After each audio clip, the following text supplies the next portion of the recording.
Hello friends, இந்த முளைக்கீரையை நாங்க துப்புராக்கலாமா? வாங்க துப்புராக்கலாம். முளைக்கீரையை வாங்கினமா, இப்படியே போட்டு கழுவினமா, இப்படி வச்சு அரிஞ்சமா, சமைச்சமான்னு இருக்க கூடாது. முளைக்கீரையை வாங்கணும் முதல், சரியா? இப்படி வாங்கினமா, அதுக்கப்புறம் இப்படியே அந்த கட்டை அவிட்டுருவணும், சரியா? அவிட்டுட்டு பாருங்க, ஒன்றொண்டா அப்படி எடுக்கணும். எடுத்து இப்படி உடைக்கணும். பார்த்தீங்களா? இந்த வேர் தேவையில்லை. வேர்ல சிலது முத்தினதும் இருக்கும், அதையும் உடைச்செறியணும். அப்படி முத்தினது இல்லாட்டிக்கு கொஞ்சம் சின்னதா வேரோட பிச்சு போட்டாலே சரி. பார்த்தீங்களா? இந்த மாதிரி இப்படி இப்படி உடைக்கணும். பிஞ்சுகள் எல்லாத்தையும் இப்படி பாருங்க, இப்படி இருக்குதானே, இது எல்லாத்தையும் இப்படியே போட்டுடலாம். ஆனா இந்த இருக்கு, இந்த மாதிரி பெருசா இருக்கிறது எல்லாத்தையும் இந்த மாதிரி இப்படி இப்படி உடைக்கணும். பார்த்தீங்களா? இப்படி இப்படி உடைக்கணும். நான் இப்படியே காட்டகரான்னு உடைப்பேன். பார்த்தீங்களா? 2-3 இப்படி உடைச்சிட்டு, இவ்வளோ உடைக்க மாட்டேன், நல்லா கணக்க உடைச்சிடுவேன். பாருங்க, இந்த மாதிரி. உங்களுக்கு முளைக்கீரை துப்புராக்க தெரியும், எங்களுக்கு தெரியாதவ வந்து சொல்லித்தரான்னு நீங்க நினைக்கலாம். தெரியாத ஆக்களுக்காக சொல்லித்தரோம், சரியா?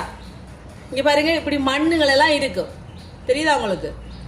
அதால வடிவா பார்த்து துப்புராக்கணும். சில வேளை பூச்சிகளும் இருக்கும், அதால இப்படி துப்புராக்கும். பாருங்க, இதெல்லாம் சரியான முத்தை. அதால நாங்க இந்த முன்னுக்கு இப்படி எடுத்தோம்னா சரி. பார்த்தீங்களா? இந்த பக்கம் பிஞ்சா இருந்தா இப்படி இப்படி துண்டு துண்டா உடைச்சு அதையும் எடுக்கலாம்.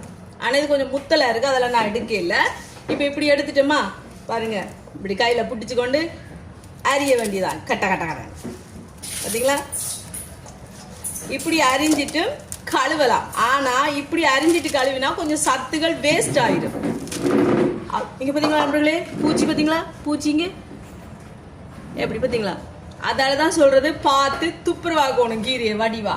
அப்படியே போட்டு அரிஞ்சமா வெட்டினமான் இருக்க கூடாது. உங்களுக்கு தெரியுதா பூச்சி? இங்க பாருங்க, அந்த மண்ணுகள்ல இருக்கும் அந்த பூச்சி.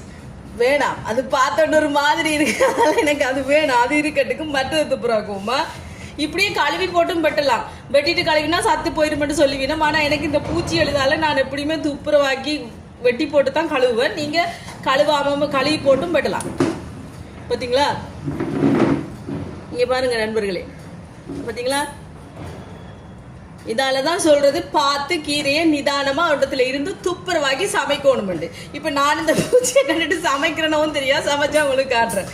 ஓகே, துப்புரவாக்குமா.